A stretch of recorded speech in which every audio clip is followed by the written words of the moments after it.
वैशाख पूर्णिमा या बुद्ध पूर्णिमा का पर्व सनातन धर्म के लिए अत्यंत ही महत्वपूर्ण माना गया है। इस दिन भगवान विष्णु और भगवान गौतम बुद्ध की पूजा आराधना की जाती है। तो चलिए आज की वीडियो में सुनते हैं वैशाख पूर्णिमा की व्रत कथा। ओम नमः शिवाय। जय श्री कृष्णा। आप सभी को वैशाख पूर्णिमा की हार्दिक शुभकामनाएं। मित्रों, वैशाख पूर्णिमा को ही बुद्ध पूर्णिमा के नाम से भी जाना जाता है। वास्तव में हिंदू धार्मिक मान्यताओं के अनुसार वैशाख महीने की ही पूर्णिमा के दिन भगवान गौतम बुद्ध का जन्म हुआ था। वैशाख पूर्णिमा या बुद्ध पूर्णिमा का पर्व पूरे भारत में अत्यंत धूमधाम से मनाया जाता है। मान्यताओं के अनुसार गौतम बुद्ध भगवान नारायण के ही 23वें अवतार माने जाते हैं। इस दिन कई लोग भगवान विष्णु की कृपा पाने के लिए उपवास भी रखते हैं। बुद्ध पूर्णिमा के दिन नदी में स्नान और दान पुण्य के कार्य को भी विशेष रूप से महत्व दिया जाता है। चलिए वीडियो में आगे जानते हैं बुद्ध पूर्णिमा या वैशाख पूर्णिमा की व्रत कथा। द्वापर युग में एक बार भगवान श्री कृष्ण से यशोदा माता पूछती हैं कि आप संसार के पालन करता हो, मुझे कोई ऐसा उपाय बताओ जिससे मृत्यु लोक में किसी भी स्त्री को विधवा होने का डर ना हो और ना ही उसे निसंतानता का दुख रहे। इस पर भगवान श्री कृष्ण ने अपनी माँ से कहा, हे माते, मैं आपको एक ऐसे ही व्रत के बारे में बताता हूँ। सौभाग्य और संतान प्राप्ति के लिए प्रत्येक महिला को 32 पूर्णमासी व्रत को रखना चाहिए। यह संतान और सौभाग्य की रक्षा के लिए अत्यंत ही फलदायी है। श्री कृष्ण भगवान 32 पूर्णमासी व्रत की कथा के बारे में बताते हुए कहते हैं, कांतिका नामक एक नगर में चंद्रहास्य नाम का एक राजा राज्य करता था। उसी नगर में एक धनेश्वर नामक ब्राह्मण भी अपनी पत्नी सुशीला के साथ सकुशल रहता था। इनके घर में धन संपत्ति की कोई कमी नहीं थी, लेकिन ब्राह्मण का कोई संतान नहीं था, जिसके कारण दोनों दंपति बहुत दुखी रहते थे। एक बार उस नगर में एक साधु महात्मा आए, जो आसपास के सभी घरों से भिक्षा मांगने के बाद गंगा नदी के किनारे बैठकर भोजन करके अपने जीवन यापन को सुचारू रूप से चलाते थे। लेकिन वह साधु धनेश्वर ब्राह्मण के घर भिक्षा मांगने कभी नहीं जाते थे। साधु के ऐसे बर्ताव को देख सुशीला और धनेश्वर बहुत दुखी होते थे। फिर एक दिन धनेश्वर ने उस साधु महात्मा से पूछा कि हे प्रभु, आप सभी के घरों से भिक्षा लेते हैं, लेकिन आप हमारे घर से अन्न का एक दाना भी ग्रहण नहीं करते। ऐसा क्यों है साधु महाराज? तब साधु ने जवाब दिया कि तुम निसंतान हो। ऐसे घर से भिक्षा लेना पतितों के अन्न के समान होता है और मैं कभी भी पाप का भागीदार नहीं बनना चाहता।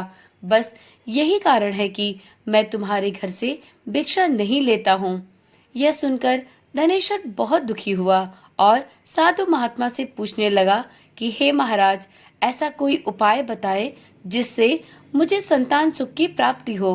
तब साधु ने ब्राह्मण दंपति को 16 दिन तक माँ चंडी की पूजा करने की सलाह दी। इसके बाद धनेश्वर और उसकी पत्नी ने दोनों ने मिलकर इस व्रत का बहुत ही कठोरता और नियम पूर्वक पालन किया। दंपति के इस आराधना से माँ काली प्रसन्न हुई। उनके सामने माँ काली प्रकट हो गई और सुशीला को गर्भवती होने का वरदान दिया। साथ ही उस ब्राह्मण दंपति को पूर्णिमा के दिन पूजा की समस्त विधि बताई। माता ने कहा, प्रत्येक पूर्णिमा के दिन दीपक जलाना, सभी पूर्णिमा को दीपक की संख्या बढ़ाते जाना। ऐसा तब तक करना जब तक 32 दीपक पूर्ण न हो जाएं। इस तरह माता काली की कृपा से सुशीला गर्भवती हुई। काली माता के कहे अनुसार वह पूर्णिमा पर दीपक जलाती रही। फलस्वरूप दंपति के घर एक पुत्र ने जन्म लिया, जिसका नाम धनेश्वर और सुशीला ने बड़े प्रेम से देवदास रखा। देवदास के बड़े होने के पश्चात धनेश्वर ने उसे विद्या ग्रहण करने के लिए काशी भेजा। काशी में देवदास के साथ एक विचित्र घटना घटी, जिसमें धोखे से देवदास का विवाह हो गया। जब देवदास ने बताया कि वह अल्पायु है, फिर भी उसका जबरदस्ती विवाह करवा दिया गया। उसके कुछ समय बाद जब काल देवदास का प्राण लेने आया तब वो विफल हो गया। इसके बाद काल ने यमराज तक संदेश दिया कि वह देवदास के प्राण लेने में असमर्थ है। इस विचित्र घटना के बारे में पूरी जानकारी लेने के लिए यमराज भगवान शिव और माता पार्वती के पास जा पहुंचे।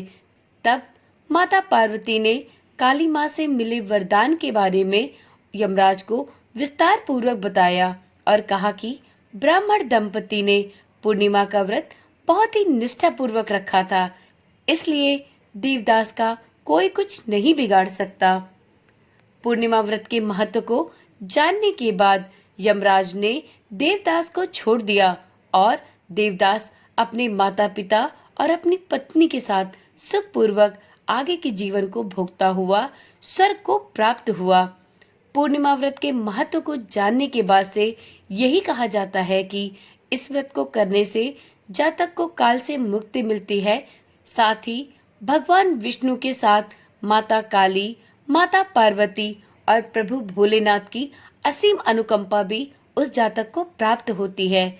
इसलिए प्रत्येक व्यक्ति को पूर्णमासी का व्रत अवश्य रखना चाहिए। तो मित्रों, एक बार प्रेम से बोलिए श्री विष्णु भगवान की जय हो, माता काली की जय हो, प्रभु भोलेनाथ और माता पार्वती की जय हो। सभी देवी देवताओं की असीम अनुकंपा हमारे संतान और उसकी सुख समृद्धि पर बनी रहे। इसी आशा और विश्वास के साथ इस वीडियो को यहीं पर समाप्त करती हूँ। फिर मिलते हैं एक नई वीडियो, एक नई जानकारी के साथ। इस चैनल के साथ जुड़े रहने के लिए चैनल को अभी ही सब्सक्राइब करें। ओम नमः शिवाय। जय श्री कृष्णा। राधे राधे।